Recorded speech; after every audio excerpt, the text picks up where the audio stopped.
On est maintenant à regarder l'objet math qui vient avec JavaScript. Vous avez juste à l'écrire comme ça ici, math, et pratiquement tout est directement sur la classe ou sur l'objet math.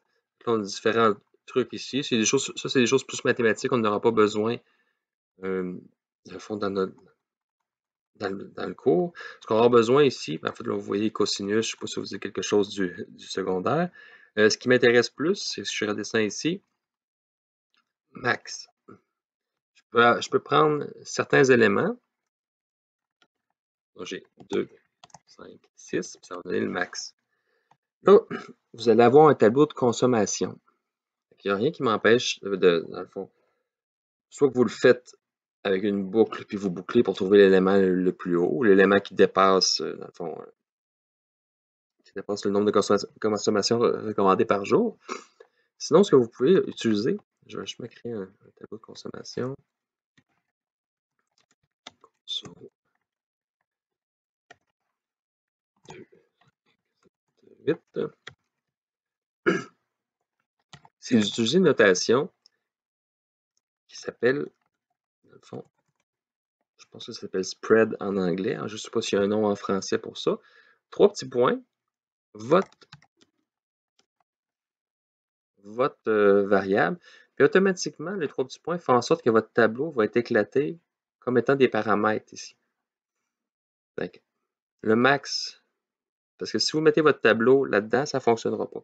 Je peux le montrer ici. Là, console, not a number. Il n'est pas capable de calculer là-dessus. Mais si je le fais avec les 3 petits points, console, c'est comme si mon tableau il explosait, qu'il n'était plus un tableau, c'était vraiment élément par élément qui était injecté dans l'appel à la fonction. Je vous invite à le regarder parce que ça peut être utile. En fait, vous allez sauver du temps là, en faisant ça.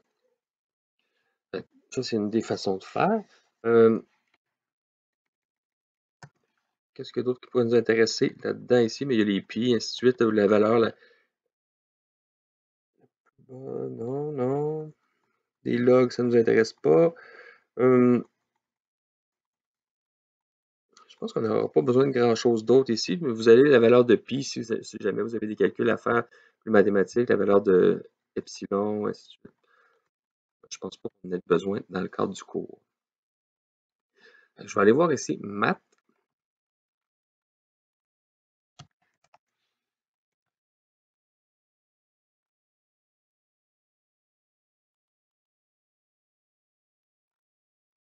Là, vous avez différentes. Math, point absolu, c'est la valeur absolue. Dans le fond, si vous avez des chiffres négatifs et positifs, puis vous voulez savoir c'est quoi le plus gros, par exemple, mais on va souvent prendre la valeur absolue. Avec différentes propriétés, on les a vues. Je vous laisse le regarder, mais je ne pense pas que vous n'ayez tant besoin que ça pour le travail, sauf vraiment le max ou le min, dépendant de comment vous le codez ici.